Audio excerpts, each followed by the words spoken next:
Good day everyone, my name is Greg, this is Chemistry News Selection channel, and today's video is going to feature some chemistry news, some riddles, and my new ink here. Hope you'll enjoy it.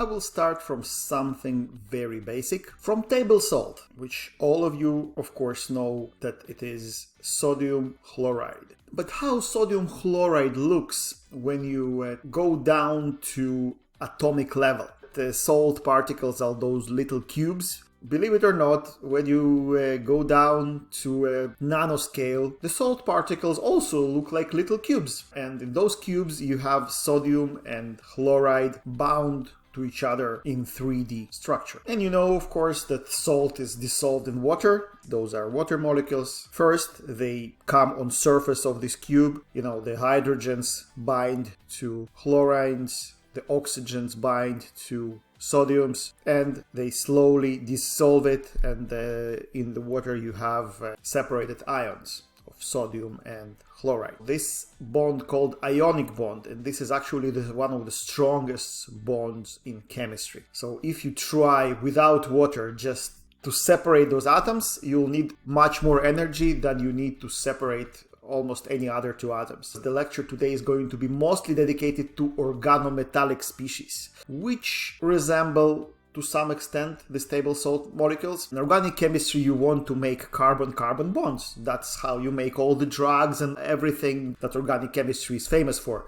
In the beginning of the 20th century, people thought that if you make organic molecule with a metal, in this case I put lithium, and another molecule with halogen, if you mix those two molecules together, you'll have the strongest bond formed between lithium and the halogen, and you will have this bond formation. And when the researchers for the first time did the simplest molecule of this type, which is methyl lithium, carbon, 3 hydrogens, 4 methyl lithiums bind to each other. So you have this lithium tetrahedron in the middle, and methyls are on the outer sphere.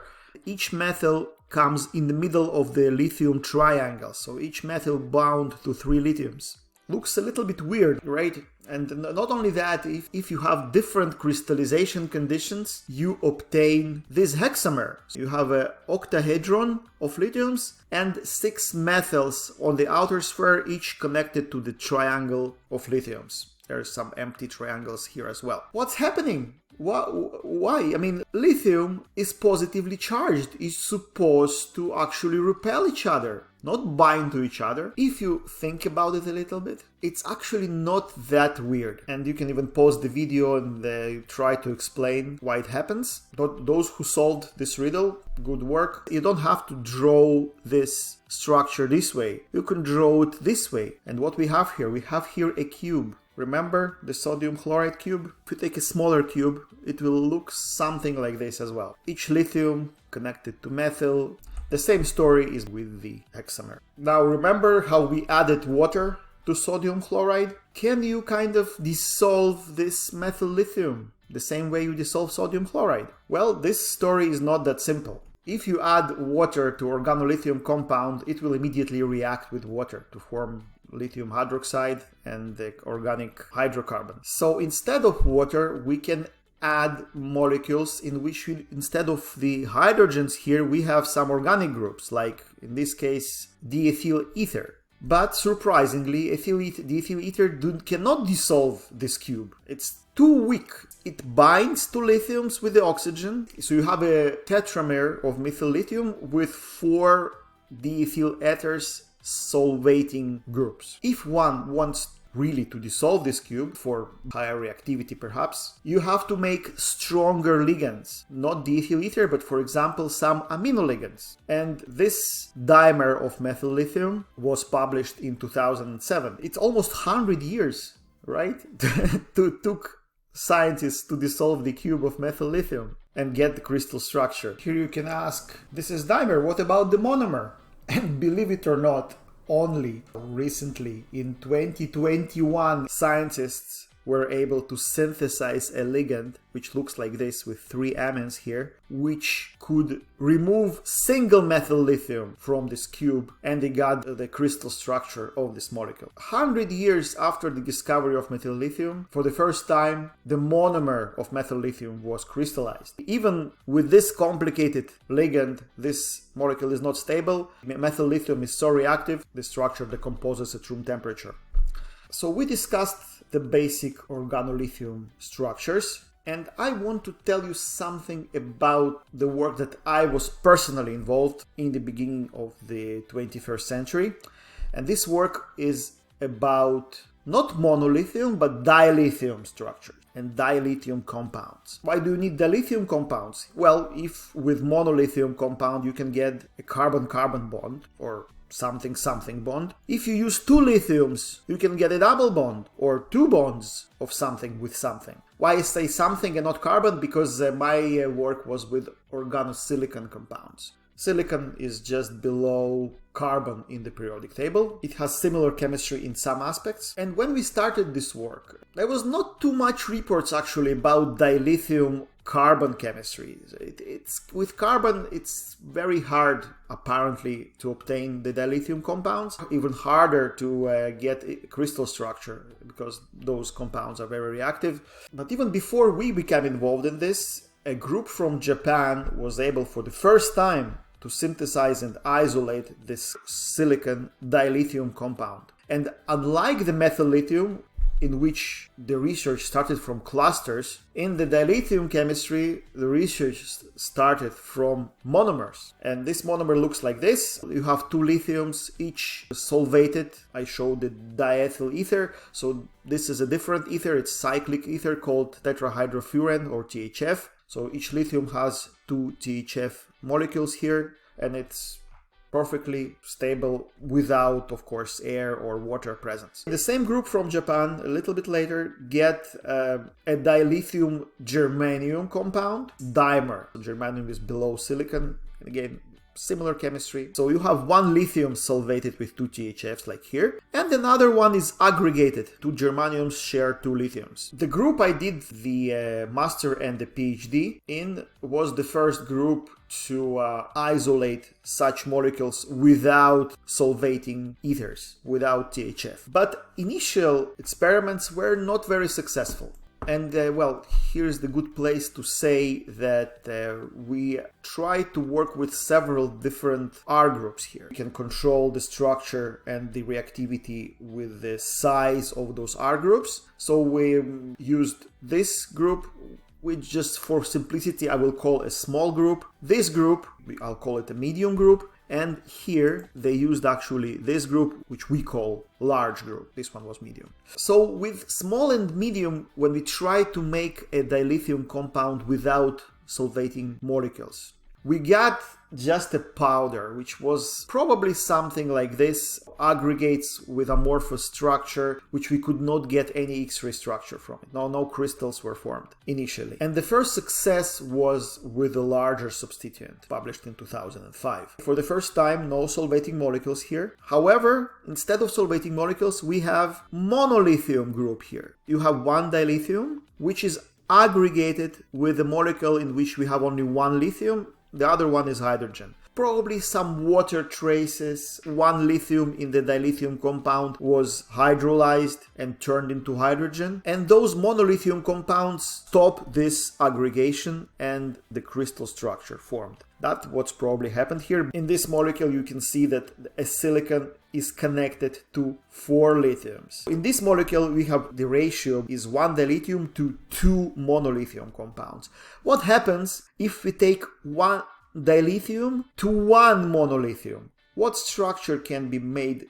And that's what happened in one of my reactions, and it was our next paper in Organometallics in 2006. So in this case, we used medium substituents and large substituents. Again, lithiums in this case are aggregated in the middle. The dilithium substituent is located between 2 lithium triangles here. It's connected to 4 lithiums again, but we have 2 triangles. And the R prime group, which is from the monolithium compound, is on the edge of this lithium cluster. And the fact that we have two molecules, basically two different compounds forming same structure, tells us something about the nature, right? So this is not an occasional structure. This is probably the most stable structure. And even more importantly, this looks just beautiful, isn't it? It's just, look at this.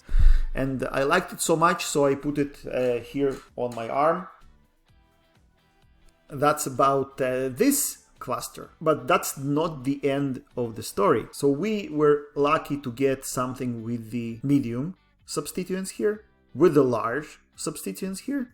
But what about the small substituents? And again, we had some luck. We got this monster structure. And what happened here, as I mentioned, all those reactions are done in oxygen-free atmosphere. But some oxygen molecules could still probably enter the reaction vessel, and you can see the O2 molecule reacted with some of the lithium, and this structure is a hexamer, 6 dilithium compounds with 2 lithium oxides. And actually this molecule, because of the small substituents, showed the most interesting reactivity. What would happen, you think, if we take either this molecule or this molecule with the large substituents, or this molecule with the large substituents, and add THF? I'm not asking you to pause the video, you will never guess. I would never guess. Well, my guess would have been that we will get monomers, exactly like those guys got with the medium substituent. But if we take and add THF to the molecules with the large and small substituents, we get something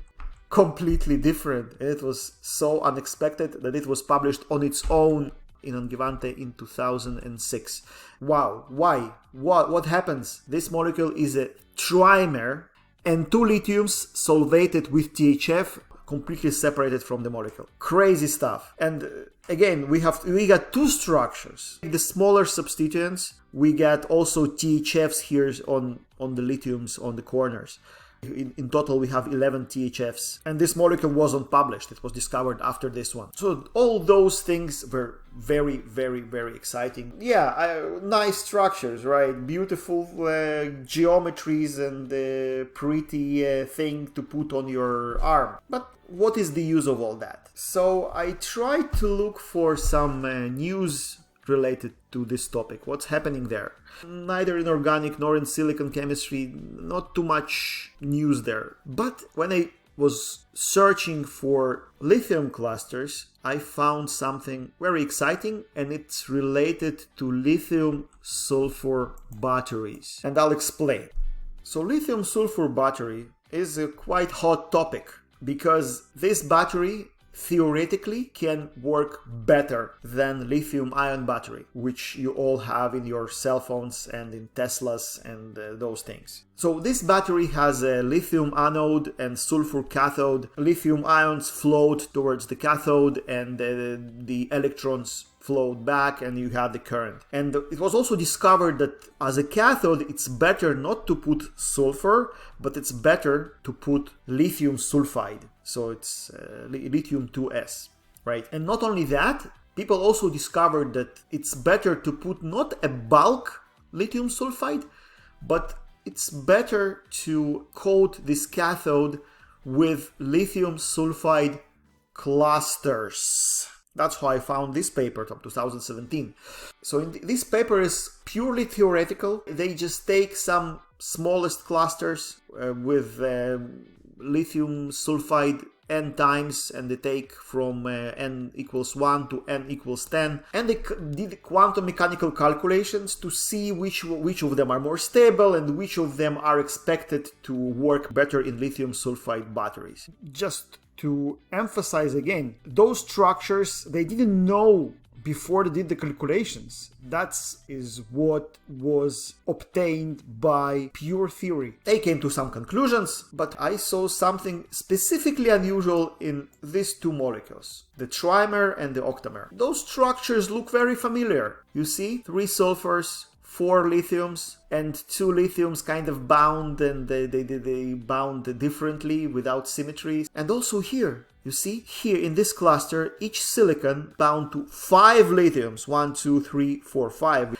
But also here, each sulfur on the outer shell is bound to 5 lithiums. And you have those 2 oxygens, and instead of oxygens, like instead of silicons, you have the sulfurs here in the middle. It's just a different view angle. What does it tell you? What does it tell me? Which other cluster we had which we don't see here? We had this cluster. I don't know if you're allowed to add anything to lithium sulfide in this lithium sulfur battery, but maybe if you add some lithium salt, you will be able to get those clusters, which will provide you some different performance. I leave this question open. I hope some lithium sulfur battery specialists will see this video one day, and if it will give them some ideas, then I will be very happy. I'm not sure if I deserve to be a co-author in the publication, but I think at least acknowledgement. I want to thank you all for the attention. Please subscribe to my channel. Thank you very much. Have a nice day.